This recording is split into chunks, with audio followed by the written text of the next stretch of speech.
Happy birthday to our favorite bank, my daughter-in-law announced as the candles flickered in front of me, and everyone at the table laughed like it was the sweetest joke they had ever heard. I smiled too. At 68 years old, you learn that sometimes smiling hurts less than letting people see your heart break. The dining room at Ethan and Vanessa's house glowed with warm amber light from the chandelier above us. Soft jazz played from a speaker near the kitchen island, and the smell of roasted garlic, butter, and fresh bread filled the air. It should have felt comforting. Family dinners used to feel comforting back when my husband Richard was alive. Back when my son still looked at me like I mattered more than my checking account. Vanessa stood beside the cake holding a champagne flute in one hand, her blonde hair perfectly curled, her smile polished enough for television. "Come on, Margaret," she said with a laugh. "You know we couldn't survive without you." More laughter followed. Even Ethan chuckled quietly as he cut another slice of cake onto Sophie's plate. My granddaughter looked down at the table instead of laughing with them. That small detail stayed with me longer than the joke itself. The cake was white with gold frosting, elegant and expensive, ordered from one of those boutique bakeries downtown that charged nearly $80 for a 6-inch cake. Across the center, written in shiny black icing, were the words, "Happy birthday to our favorite bank." I stared at those words for several seconds before forcing myself to take another sip of wine. Cabernet. Too dry. Vanessa always bought wine she liked, even at celebrations that were supposedly for someone else. "You know she paid for the new patio too, right?" Vanessa told her friends from across the table. "Honestly, Margaret's basically the reason this family survives." One of the women laughed into her drink. "Can she adopt me too?" "Trust me," Vanessa replied, smiling wider. "The line starts behind me." Ethan still said nothing. That was the part that hurt the most. Not the joke. Not the cake. Not even the way Vanessa spoke about me like I was some corporate sponsor instead of her husband's mother. It was Ethan's silence. My son used to defend me when kids at school made fun of my old station wagon. He used to hug me after double shifts at the diner and tell me one day he'd take care of me the way I took care of him. But people change slowly, quietly, like wallpaper fading in sunlight. You don't notice it until the color is almost gone. I looked around the dining room at the life I had helped build for them. The oversized farmhouse table, the marble countertops, the stainless steel appliances. 2 years earlier, Ethan's business nearly collapsed after a lawsuit drained their savings. I wrote a check for $40,000 without hesitation. Before that, I covered Sophie's private school tuition for 3 years. Before that, the down payment on this very house. I never kept score because mothers are not supposed to keep score. Mothers are supposed to give. That is what I believed my entire life. Vanessa raised her glass again. "To Margaret," she said dramatically. "May her accounts never run dry." Everyone laughed again. Everyone except Sophie. She glanced toward me carefully, almost nervously, and for the briefest moment, I saw embarrassment in her young face. Maybe even pity. I smiled gently at her so she wouldn't feel responsible for the ugliness sitting at that table. Then I lowered my eyes to my phone resting beside my plate. A notification from my bank glowed softly across the screen. Another transfer request pending approval. Vanessa had sent it less than 20 minutes earlier while sitting 3 feet away from me. $5,000. Urgent home expense, the note claimed. I stared at the number while laughter echoed around the room. Then I looked back up at the birthday cake with those black frosted words stretched across it like a confession no one else could see. And somewhere deep inside me, something finally went quiet. Not angry, not shattered, just finished. I folded my napkin carefully onto the table and took one last sip of wine before smiling at my family again. Because that night, while everyone else celebrated their favorite bank, I quietly decided it would be the last withdrawal any of them would ever make from me. I drove home from Ethan and Vanessa's house just after 10 that night with the radio turned off and both hands tied around the steering wheel. Columbus looked beautiful in the late October darkness. The trees lining the streets burned orange beneath the streetlights, and little pockets of fog drifted low across the empty roads. It reminded me of the years when Ethan was still young and Richard would drive us through neighborhoods just to look at Halloween decorations. Back then, family meant warmth, safety, a place where no one kept score. I pulled into my driveway slowly and sat in the car for several minutes without moving. My little brick house looked smaller these days. Not physically smaller, just quieter somehow. Ever since Richard passed away 3 years earlier, Silence had settled into every room like dust. At first, I thought grief would fade with time. People always say that. They tell you the pain softens. What they never tell you is that grief changes shape. It becomes part of the furniture, part of the air. You stop noticing it until moments like tonight, when someone laughs at your pain over birthday cake and expensive wine. I finally stepped inside and locked the front door behind me. The house smelled faintly like lavender furniture polish and the cinnamon candles I burned in the kitchen. Richard used to joke that our house always smelled like Christmas no matter the season. I slipped off my shoes carefully and carried my purse to the dining table where stacks of unopened mail waited beside my reading glasses. There were medical bills, utility statements, a postcard from a furniture store advertising holiday sales. Nothing unusual. I poured myself a glass of water and opened my banking app again. The transfer request from Vanessa still sat there waiting for approval. $5,000. Urgent home expense. I almost laughed at that phrase. 6 months earlier, the urgent expense had been a backyard fire pit Ethan suddenly needed for entertaining clients. Before that, a luxury refrigerator Vanessa insisted would increase the value of their home. Before that, ski equipment for a family trip they somehow forgot to invite me on. Every request came, wrapped in practical language. Family support, temporary help, short-term borrowing. But the money never came back. Not once. I walked slowly through the house, turning off lights room by room. The hallway photos caught my attention as they always did late at night. Ethan at age 10 holding a Little League trophy. Ethan at his college graduation wearing the navy suit Richard saved months to buy him. Ethan smiling beside Vanessa on their wedding day while I stood behind them, holding back tears of happiness. I remembered that wedding clearly. Vanessa had hugged me tightly during the reception and whispered, "Thank you for raising such a wonderful man." At the time, I thought she meant it. Maybe she did. Or maybe some people simply learn early how to say exactly what others need to hear. I stopped at the photo from Sophie's baptism. Richard looked so proud holding his granddaughter in church that morning. 2 months later, he refinanced part of his retirement investments to help Ethan launch his consulting business. It is not really for him, he told me one night while we sat on the porch swing together. It is for the future of the family. Richard believed deeply in leaving doors open for the people you love. He grew up poor in southern Ohio with 6 brothers sharing 1 bedroom and 1 bathroom. He used to tell Ethan that success meant nothing if your family struggled while you prospered. Maybe that lesson stayed with Ethan in the wrong way. Maybe somewhere along the line generosity became expectation. I sat down in Richard's old recliner and stared at the dark television screen across the room. My reflection looked tired tonight, older than 68. The silver in my hair caught the dim light from the kitchen, and the lines around my eyes looked deeper than they had that morning. But underneath the exhaustion, something else had started forming quietly inside me. Clarity. Pain can cloud your judgment at first. Then one day it sharpens everything. I thought about the birthday cake again. About Ethan laughing while Vanessa joked about my bank account. About Sophie lowering her eyes because she knew something was wrong even if the adults pretended otherwise. Children always recognize cruelty before adults do. They have not learned yet how to disguise it as humor. My phone buzzed softly against the coffee table. A text from Vanessa appeared on the screen. "Do not forget the transfer, Margaret. Contractor needs it tomorrow morning. Love you." I stared at those last 2 words for a long time. Love you. People use the word love very casually when money is involved. I picked up the phone slowly, opened the transfer request, and pressed decline. Then I placed the phone face down on the table and sat quietly in the dark listening to the grandfather clock in the hallway tick through the silence of the house Richard and I built together 42 years earlier. For the first time in a very long time, the silence no longer felt lonely. It felt honest. The next morning arrived cold and gray, with steady rain tapping softly against the kitchen windows while I stood making coffee in my robe.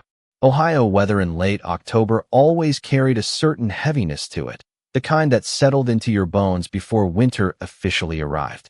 I wrapped both hands around my coffee mug and stared out at the wet maple tree in the backyard while the house creaked quietly around me.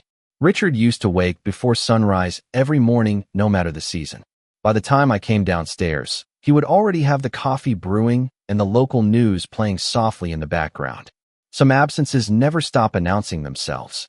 Around 8:30, my phone started ringing. Vanessa. I let it go to voicemail. 30 seconds later, Another call came through. Then Ethan. I ignored that one too. By 9:15, 3 text messages sat unread on my screen. Vanessa's messages came first. Did the bank app glitch? Then, contractor is waiting. Finally, Margaret, this is extremely stressful for us. Ethan's message was shorter. Mom, call me when you can. I read all 4 messages twice before placing the phone face down beside my plate. Funny how quickly an emergency appears when someone else's money disappears. I spent the morning cleaning out the hall closet instead. Winter coats, old board games, a broken umbrella Richard swore he was going to repair. One day, ordinary things, safe things. There was comfort in touching objects that did not ask anything from me. Around noon, I found an old cardboard box tucked behind a stack of blankets. Inside were Ethan's school papers from elementary school, construction paper turkeys from Thanksgiving projects, a 4th grade essay titled My Hero. The handwriting was crooked and oversized. My mom is my hero because she works hard and always helps people even when she is tired. I sat on the floor holding that paper for a very long time. Sometimes the hardest part of growing older is remembering who people used to be before the world taught them different values. Ethan had once been thoughtful, gentle, the kind of boy who cried when injured birds appeared in the yard. After Richard died, I blamed grief for the changes in him. Then I blamed stress from work. Then marriage pressures. Excuses become habits if you repeat them long enough. My phone buzzed again around 1 o'clock. This time it was Sophie. Hi, Grandma. Are you okay? Just that. No request attached. No hidden urgency. I smiled despite myself and typed back slowly. I am all right, sweetheart. Just having a quiet day. 3 dots appeared immediately. Mom seems really upset about something. I stared at the message before setting the phone down again. Children notice tension the way animals sense storms. I wondered how much Sophie had overheard over the years while Ethan and Vanessa talked about me behind closed doors. I wondered how often my name came up attached to budgets, expenses, or opportunities instead of affection. By late afternoon, the rain finally stopped. Pale sunlight slipped through the clouds and stretched across the hardwood floors in long golden lines. I decided to drive to the grocery store before evening traffic started. Halfway there, my phone connected automatically to the car speakers just as Ethan called again. This time I answered. Mom, he said immediately, sounding irritated rather than concerned. What happened with the transfer? Not hello. Not how are you feeling after your birthday dinner. Just the transfer. I kept my eyes on the road ahead. I decided not to approve it. Silence. Filled the car for several seconds. Then Ethan sighed sharply. Vanessa already scheduled the work based on that money. Then perhaps Vanessa should not schedule expensive projects without speaking to me first. Another silence. Colder this time. Mom, come on. Why are you acting like this? Acting like this. As though setting boundaries at 68 years old was some kind of personality disorder. I am not acting, Ethan, I said quietly. I am thinking. He laughed once under his breath, but there was no humor in it. Vanessa was right. Ever since Dad passed, you have become paranoid about money. The words landed softly but heavily. Vanessa was right. I tightened my grip on the steering wheel. Richard used to say manipulation sounds gentlest when spoken by people who need something from you. Interesting, I replied calmly.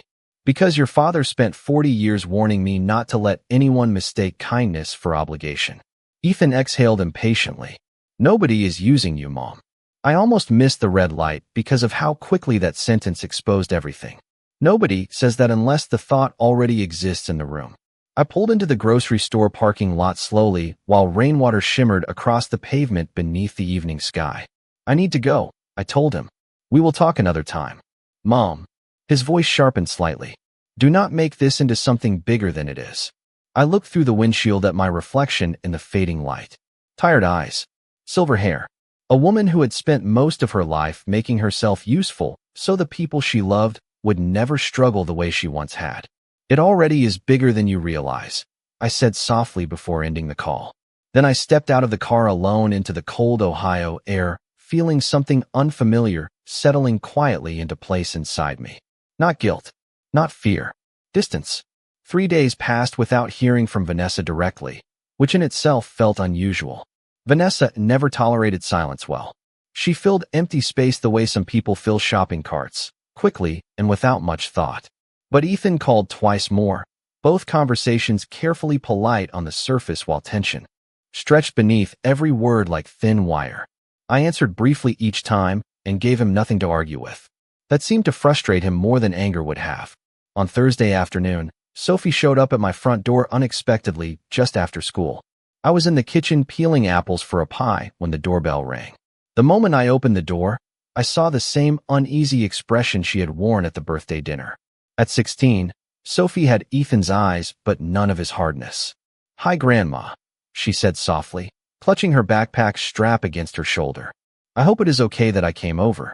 "You never have to ask that," I told her, stepping aside so she could come in from the cold. The air outside carried the sharp smell of wet leaves and chimney smoke.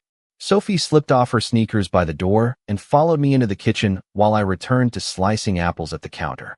She sat quietly for a moment watching me work. Richard always said nervous people reveal themselves in silence long before they speak. "Mom and Dad are fighting a lot," she finally admitted. I kept my voice calm. "I am sorry to hear that." Sophie picked at the sleeve of her sweatshirt. "It is about money." Of course it was. I sprinkled cinnamon over the apples slowly and waited. "People tell the truth faster when you do not rush them. Mom was really mad after you declined the transfer." Sophie continued carefully. "She kept saying you were becoming difficult." Difficult. Another interesting word. Women become difficult the moment they stop cooperating with their own exploitation. I slid the pie crust into the dish and pressed the edges gently with my fingers. "And what do you think?" I asked. Sophie looked down at the kitchen table instead of answering immediately. "I think people should say thank you more." The simplicity of that sentence tightened something painfully inside my chest.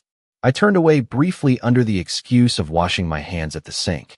Outside the window, gray clouds drifted low over the neighborhood, while bare branches shook in the wind. "Grandpa always said you took care of everyone," Sophie said quietly behind me. "He used to tell me that if our family ever stayed strong, it was because of you." I swallowed hard before turning back toward her. Richard had a habit of speaking truths softly enough that people did not realize how important they were until years later. Sophie hesitated again before speaking. "Grandma, I probably should not say this." That sentence changed the atmosphere in the room immediately. I dried my hands slowly on a dish towel and sat down across from her at the table. "You can tell me anything." She lowered her voice even though nobody else was in the house. "Last week I heard Mom talking to Dad in their bedroom." Her fingers twisted nervously together in her lap. "She was asking about getting your house transferred before spring." My heartbeat slowed instead of speeding up. Sometimes shock arrives so deeply it becomes stillness first. "Transferred how?" Sophie looked miserable now. "I do not know exactly. But she said if you moved into one of those senior communities near Dublin, the house could be sold quickly before the market changes." I stared at the bowl of sliced apples between us while the kitchen clock ticked steadily against the silence. Senior communities. Sold quickly. Market changes. The language sounded cold and polished, like discussing furniture instead of a person's life. Sophie kept talking softly, as if she was afraid the walls themselves might hear her. "Dad said maybe they should wait another year, but Mom got upset. She said you were becoming unpredictable with money and that they needed legal protection before things got complicated." Legal protection. I almost smiled at the elegance of it.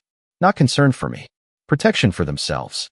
Richard used to say the most dangerous people are the ones who can disguise greed as responsibility. I folded my hands carefully together on the table so Sophie would not notice they had started trembling. "Did your father say anything else?" She nodded slowly. "He asked if maybe you would agree to signing something voluntarily after the holidays." The kitchen suddenly felt smaller around me. Not unsafe, just revealing. Like a stage after the lights come on and all the hidden ropes become visible. Every transfer request. Every joke. About money. Every conversation disguised as concern. The shape of it was finally becoming clear. Sophie looked close to tears now. "I did not know if I should tell you." I reached across the table and squeezed her hand gently. "You absolutely should have."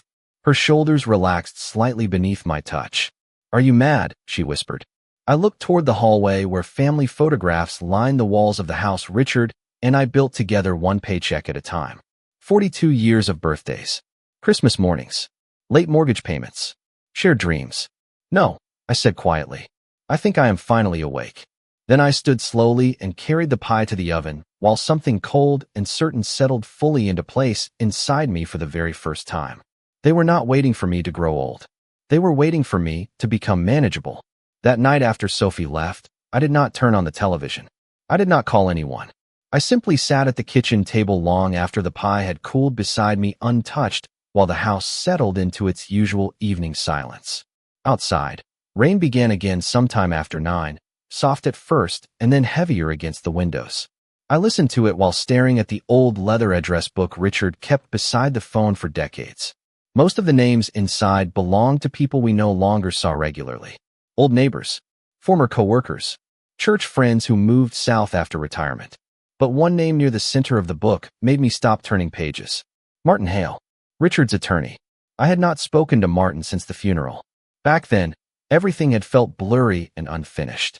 I remembered sitting across from him in his office while he carefully explained wills, property taxes, retirement accounts, and legal protections. At the time, I could barely focus long enough to absorb half the conversation. Grief makes ordinary paperwork feel like another language. The next morning, I called his office just after 10. His receptionist sounded pleasantly surprised to hear from me and offered me an appointment that same afternoon. By 2 o'clock, I was sitting across from Martin Hale once again in the same quiet office overlooking downtown Columbus. He looked older than I remembered, thinner around the face with more silver in his hair, but his eyes remained sharp and observant behind wire-rimmed glasses. Richard used to trust Martin completely, which was not something he gave lightly. "Margaret," Martin said warmly as he closed the office door behind him. "It is good to see you, though I suspect this visit is not social." I managed a faint smile. "You always were honest. Comes with the profession." He sat across from me and folded his hands calmly on the desk. "Tell me what is happening."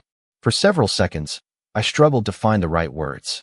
Saying things out loud makes them feel more real somehow. Finally, I told him everything. The jokes about money, the transfer requests, Sophie overhearing conversations about my house, the mention of legal protection and voluntary signatures after the holidays. Martin listened without interrupting once. That worried me more than if he had reacted emotionally. When I finally finished speaking, he leaned back slowly in his chair and removed his glasses. "Richard feared something like this might happen one day," he said quietly. My stomach tightened. "What do you mean?"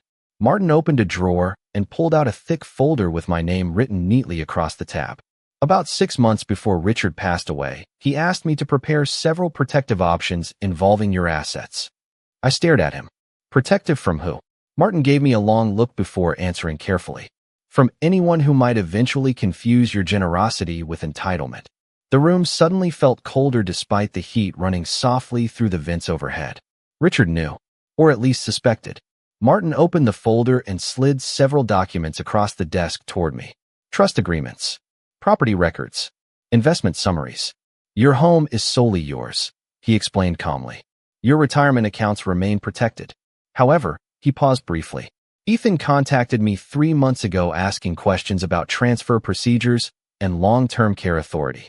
I felt my pulse slow into that same dangerous stillness I had experienced after Sophie's visit. Did he say why? Martin's expression remained neutral, but something in his eyes hardened slightly. He mentioned concerns about your ability to manage finances independently as you age.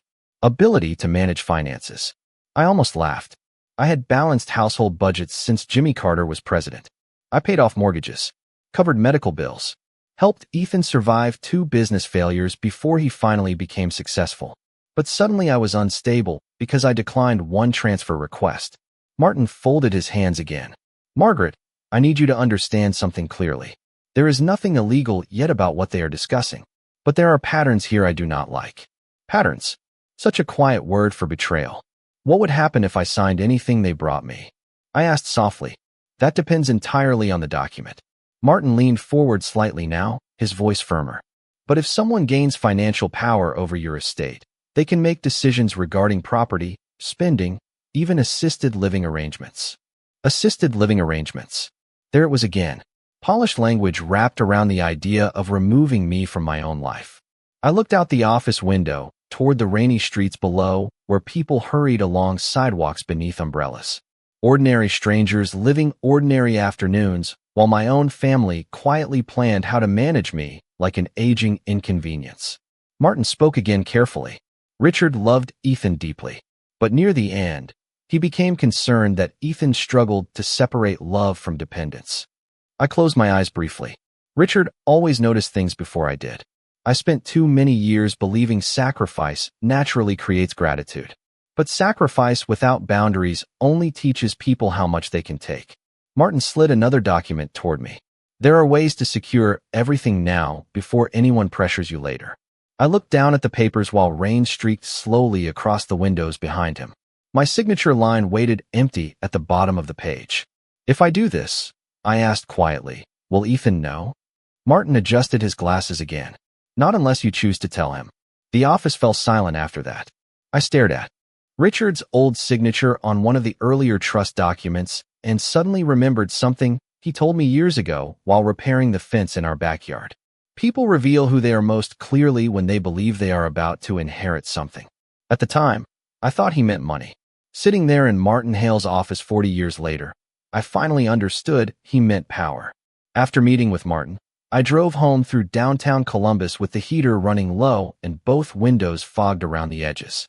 The city looked washed clean after the rain, streetlights reflecting gold across wet pavement while people hurried along sidewalks carrying grocery bags and coffee cups beneath the cold evening sky.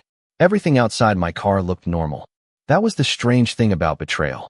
The world keeps moving exactly the same while your understanding of it changes completely. By the time I reached home, I already knew what I needed to do. Not revenge. Richard never believed in revenge. He believed in consequences. There is a difference. Revenge is emotional. Consequences are practical. I spent the next several days becoming very careful, very quiet. Martin helped me begin transferring portions of my savings into a protected trust Richard had established years earlier but never fully activated. We updated property protections, revised beneficiary structures, closed unnecessary access points tied loosely to old shared financial permissions Ethan still occasionally used for convenience.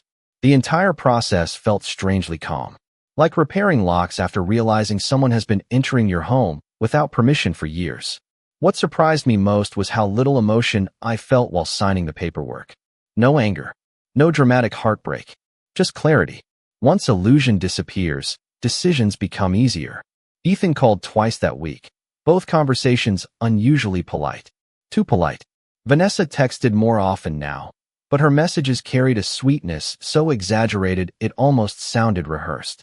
Hope you are taking care of yourself. We miss you. Family dinner this Sunday? Every sentence felt dipped in honey thick enough to hide poison underneath. I agreed to dinner without hesitation. Martin advised me not to confront them yet.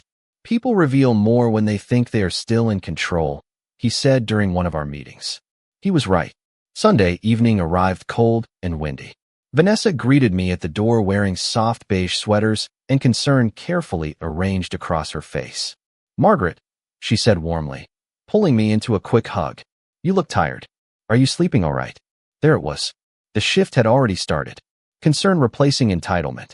Observation replacing assumption. I smiled faintly and removed my coat slowly. I have been a little forgetful lately, I admitted gently. Vanessa's eyes sharpened for half a second before softening again. That is completely normal at your age, she said quickly. At your age? Such an efficient little knife. During dinner, Ethan watched me more closely than usual. Not lovingly. Carefully. Like someone studying signs. I noticed every glance exchanged between him and Vanessa whenever I paused too long before answering a question or misplaced my fork beside the plate. So I gave them exactly what they were waiting to see. I repeated myself once.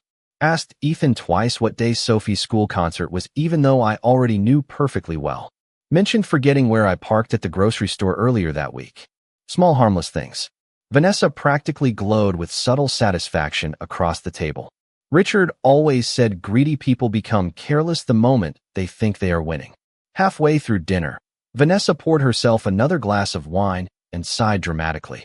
Honestly, taking care of everything these days feels exhausting, she said. Families really have to plan ahead when parents start needing more support. Ethan nodded carefully beside her. We just worry about you, Mom.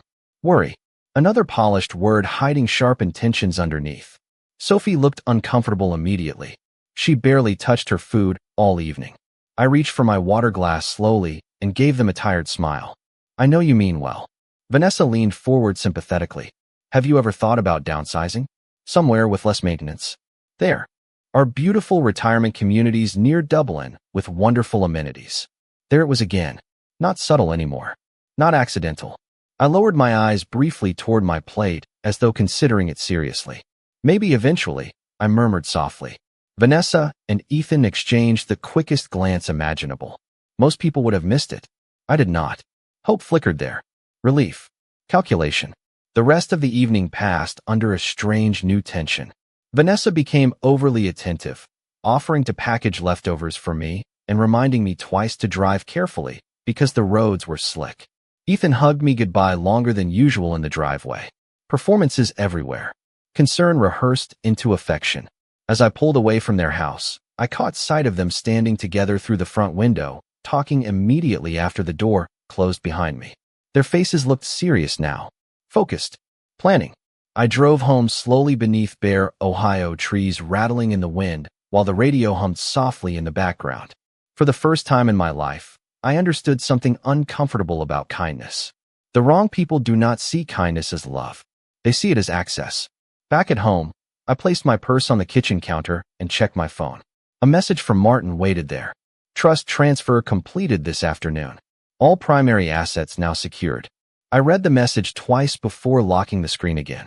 Then I stood quietly in my kitchen listening to the refrigerator hum in the silence, while a strange calm settled over me completely. They believed I was becoming weaker, easier to guide, easier to manage. And because they believed that, they had finally stopped hiding who they really were. 2 weeks later, Vanessa invited me to brunch on a Saturday morning at a cafe near the riverfront downtown. The invitation itself immediately felt unusual. Vanessa preferred dinners at expensive restaurants where appearances mattered and conversations stayed public enough to remain controlled. Brunch suggested something softer, more strategic. I arrived 10 minutes early and found her already seated near the window wearing oversized sunglasses and a cream-colored coat. Despite the restaurant being warm inside, she stood quickly when she saw me and kissed my cheek with practiced affection. "Margaret, you look wonderful," she said brightly. "I ordered your favorite tea." My favorite tea happened to be wrong. Vanessa had known me for 17 years and still confused chamomile with Earl Grey. That small detail told me more than her smile ever could. People pretending to care often forget specifics. I sat across from her quietly while she removed her sunglasses and launched into conversation about weather, holiday shopping, and Sophie's upcoming school concert. Everything sounded too smooth, like someone following notes from a script. Eventually, she reached across the table and touched my hand gently. "I have been worried about you lately." There it was. I lowered my eyes modestly. "That is kind of you." Vanessa sighed softly. "Ethan worries too. We both do." She paused carefully before continuing. "You have just seemed more forgetful lately. More overwhelmed." I stirred my tea slowly without answering immediately. Outside the cafe window, pedestrians moved through the cold November sunshine, carrying shopping bags and paper coffee cups, while traffic crawled through downtown Columbus. Ordinary lives continuing while mine quietly shifted beneath the surface. "I suppose getting older changes things," I admitted softly. Vanessa nodded too quickly. "Exactly. And there is no shame in needing support." Support. Another elegant word covering something uglier underneath. A young waitress arrived with our food, interrupting the conversation briefly. Vanessa waited patiently until she walked away again before lowering her voice slightly. "Margaret, there are legal tools that help families manage complicated situations before they become stressful." I almost admired how carefully she phrased everything. Not one direct accusation. Not one openly selfish statement. Just concern wrapped around control like ribbon around a package. "What kind of tools?" I asked quietly. Vanessa smiled with visible relief, as though she had been waiting for permission to continue. "Things like financial guidance arrangements, shared account supervision, medical planning." Her manicured fingers rested lightly against the edge of her coffee cup. "Temporary power structures that make life easier for everyone." Temporary power structures. I nearly laughed at the corporate sound of it. Richard would have rolled his eyes straight into the next county. Instead, I looked uncertain, hesitant. "I do not know much about those things." Vanessa's expression softened into something almost maternal. "That is exactly why Ethan and I want to help. Help. Always help. Never control. Never access. Never inheritance. She reached into her designer handbag and carefully removed a folder. Cream-colored. Professionally organized. My heartbeat remained perfectly steady as she slid it toward me across the table. These are just preliminary documents, she explained gently. Nothing dramatic.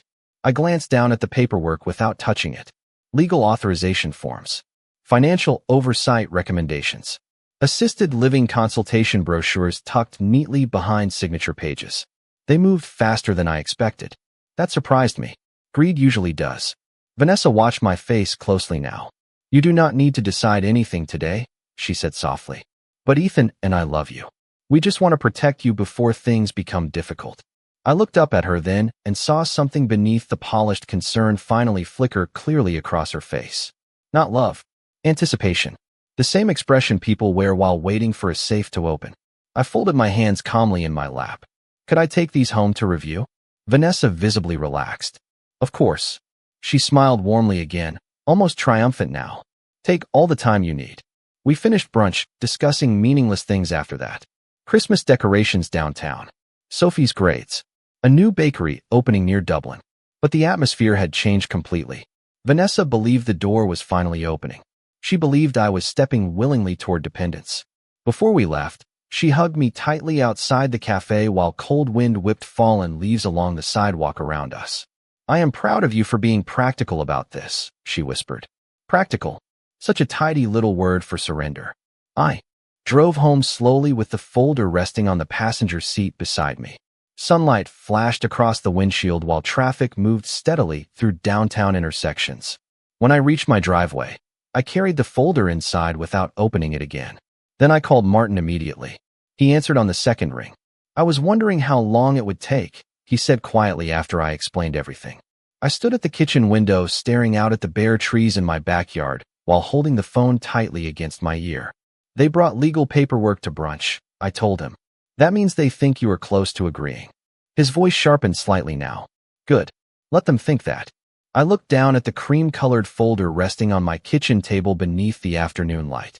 Vanessa's handwriting stretched neatly across a yellow sticky note attached to the front. We only want what is best for you. I stared at that sentence for several long seconds before finally understanding something that should have frightened me, but strangely did not. They had already stopped seeing me as a person. In their minds, I had quietly become a transition, an obstacle between them and the life they believed they deserved. And because they believed I was weakening, they no longer noticed I had stopped trusting them completely. The following Thursday, Ethan called and asked if he and Vanessa could come by that evening to discuss the paperwork together. His voice sounded controlled in the careful way people speak when they believe cooperation is close. I agreed immediately. After we hung up, I spent the afternoon baking cornbread and vegetable soup, even though nobody would likely touch much of it. Old habits stay with you. For most of my life, feeding people felt like love. Around 6:30, headlights swept across my front windows as Ethan's SUV pulled into the driveway. I watched from the kitchen sink while Vanessa adjusted her hair in the passenger mirror before stepping out of the vehicle. Even from inside the house, I could recognize confidence in the way she walked toward my front door. They believed tonight was a formality. Ethan kissed my cheek when he entered. Vanessa hugged me again and immediately commented on how warm the house felt. You really should not be living alone during winter, she said casually while removing her coat. This place is a lot for one person. I smiled politely and carried bowls of soup to the table. Sophie had not come with them tonight. That told me everything I needed to know. They did not want witnesses. Dinner remained strangely pleasant at first. Vanessa complimented the soup twice. Ethan discussed work frustrations and holiday traffic downtown.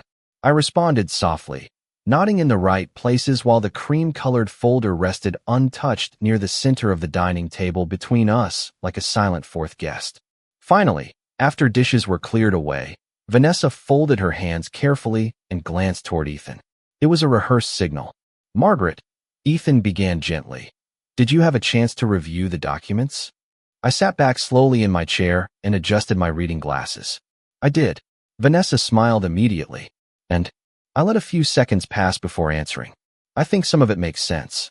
Relief flashed openly across both their faces before disappearing beneath forced composure.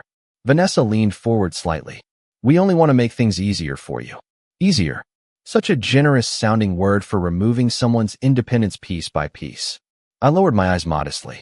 There are moments lately when I do feel overwhelmed. Ethan nodded quickly now. That is completely understandable, Mom. Vanessa slid the folder gently closer toward me across the table. Nothing here changes your dignity or your role in the family, she assured me softly. It just gives us the ability to help manage things before any problems happen. I opened the folder carefully and turned several pages while silence settled around the room. Outside, wind rattled dry branches against the windows. The grandfather clock in the hallway ticked steadily behind us. Everything felt strangely calm. Would signing these forms give you authority over my accounts? I asked quietly. Ethan answered immediately. Only if there was an emergency. Vanessa added smoothly. It protects everyone. There it was. Again. Everyone. Not you. Everyone. I looked down at the signature line waiting near the bottom of the page and let my fingers rest lightly against the paper. Vanessa's breathing almost seemed to slow with anticipation. Then the doorbell rang. Ethan frowned immediately. Are you expecting someone? Yes, I answered calmly. Actually, I am. Vanessa's expression shifted slightly as I stood and walked toward the front door. When I opened it, Martin Hale stepped inside carrying a black leather briefcase beneath his coat. The entire atmosphere in the house changed instantly. Ethan stood halfway from his chair. Martin. Vanessa blinked rapidly, confusion flashing across her face for the first time all evening. Martin removed his gloves carefully and offered both of them a polite nod. Good evening. Nobody invited him to sit down. He simply walked calmly to the dining room table and placed his briefcase beside the folder Vanessa had prepared. Ethan looked toward me now, unease spreading visibly across his expression. Mom, what is this? I returned slowly to my seat and folded my hands together in my lap. Clarification. Martin opened his briefcase and removed several neatly organized documents. His voice remained calm and professional. Over the past several weeks, Margaret has completed a full restructuring of her financial protections, property ownership, estate planning, and trust management. Vanessa stared at him blankly. I do not understand. Martin adjusted his glasses slightly. All major assets are now secured under irrevocable legal structures that cannot be transferred, reassigned, or managed externally. Silence filled the room so completely I could hear the refrigerator humming faintly in the kitchen. Ethan looked pale now. What does that mean? Martin's expression never changed. It means there is nothing left for anyone else to control. Vanessa turned slowly toward me. For the first time since I met her 17 years earlier, her mask slipped completely. Not rage. Worse. Panic. Margaret, she said carefully, why would you do this without talking to us? I looked directly at her across the dining room table. Richard and I bought 32 years earlier after saving spare cash in coffee tins for nearly a decade. Because I finally realized every conversation about my future seemed to begin with my bank account. Ethan stood abruptly then, pushing his chair backward across the hardwood floor. That is not fair. His voice cracked slightly beneath the pressure of his own fear. I remained perfectly calm. No, I said softly. What was unfair was raising a son who learned to measure my value by access. Nobody spoke after that. Vanessa stared down at the unsigned papers in front of her, while Ethan stood frozen beside the table like a man suddenly realizing the door he planned to walk through no longer existed. And sitting there in the silence of my own dining room, I understood something strange about betrayal. The pain eventually fades, but disappointment settles much deeper. After Martin left that night, Ethan and Vanessa remained standing in my dining room for several long seconds without speaking. The unsigned paperwork still sat between us on the table beside empty soup bowls and folded napkins, as if the evening had split into two completely different versions of itself halfway through dinner. Vanessa recovered first. People like her usually do. Margaret, she said carefully, forcing calm back into her voice. I think there has been a misunderstanding. I almost admired the persistence of that sentence. A misunderstanding. As though 17 years of subtle manipulation had simply suffered from poor communication. I stood slowly and carried my empty teacup to the kitchen sink. No, I replied quietly without turning around. I think there has finally been understanding. Ethan followed me into the kitchen while Vanessa stayed behind gathering the documents with tense, hurried movements. Mom, he said softly, why are you acting like we were trying to hurt you? I rinsed the teacup carefully beneath warm water before answering. Because people who truly love you do not hold private meetings about controlling your life. Silence stretched behind me. Then Ethan sighed heavily in the exact same way Richard used to whenever he realized an argument had already been lost. You are making this bigger than it is. I turned toward him then, really looked at him. The lines around his eyes had deepened over the years. More gray threaded through his hair now than he probably realized. For one painful moment, I saw both versions of him at once. The tired middle-aged man standing in my kitchen and the little boy who once slept beside the Christmas tree because he was too excited to wait for morning. No, Ethan, I said softly. You made it smaller than it was. He frowned. What does that mean?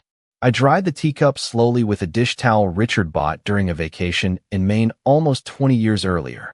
You reduced family into transactions, support into entitlement, concern into strategy. Ethan looked away first. That hurt more than if he had shouted. Vanessa entered the kitchen, then with her purse already over her shoulder. Her face had hardened back into something smooth and controlled. We should go, she said quietly. Ethan hesitated a moment longer before nodding. At the front door, he paused as though expecting me to soften, to apologize, to reopen the door they had spent months preparing to walk through. Instead, I simply handed him his coat. Drive safely, I said. Vanessa did not hug me goodbye this time. Neither of them did. After the door closed behind them, the house became still again. But not lonely. Never lonely. Just peaceful in a way I had not felt for years. Over the following months, things changed quietly. Ethan called less often at first, then more cautiously. Conversations became shorter but strangely more honest.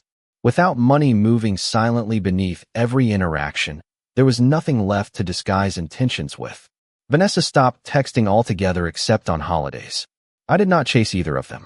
Some distances need room to become visible before they can ever heal. Sophie visited regularly though, sometimes after school, sometimes on weekends. We baked pies together and watched old black and white movies Richard loved. Once while decorating Christmas cookies at my kitchen table, she looked up at me and asked softly, "Are you happier now?" I thought about that question for a long time before answering. I think I am finally peaceful. She smiled at that in the quiet, understanding way only certain people can. Spring arrived slowly across Ohio that year. Snow melted from sidewalks. Daffodils pushed through the soil near the mailbox. One warm afternoon in April, I sat alone on the back porch wrapped in a light sweater while birds moved through the maple tree overhead. The air smelled like fresh grass and thawed earth. Richard used to say spring always feels honest because nothing pretends to stay hidden anymore. My phone buzzed beside me. A text from Ethan. I miss Dad lately. Just that. No requests. No hidden urgency. I stared at the message for a while before typing back. I do too. Several minutes later, another message appeared. I think he would be disappointed in me. I closed my eyes briefly against the sunlight filtering through the trees. Richard loved Ethan deeply. Nothing would ever change that. But love does not erase truth. Your father believed people could change if they were willing to see themselves clearly. I finally replied. Ethan did not answer after that, but somehow the silence felt different now. Less manipulative. More human. That evening, I walked slowly through the house, turning on lamps as dusk settled outside the windows. Family photographs still lined the hallway walls exactly where they always had. Richard smiling beside the lake in Michigan. Ethan holding Sophie as a baby. Christmas mornings. Summer cookouts. 42 years of memories. None of them erased by disappointment. That is the strange thing about love. Even wounded love leaves traces everywhere. Before bed, I paused beside the dining room table where the birthday cake had once sat beneath glowing candles and careless laughter. Happy birthday to our favorite bank. I could still hear the joke clearly if I let myself. But now when I remembered that night, the pain no longer arrived first. The lesson did. People will take from you for as long as you confuse access with love. And sometimes the kindest thing you can do for yourself is close every account they never deserved to open in the first place.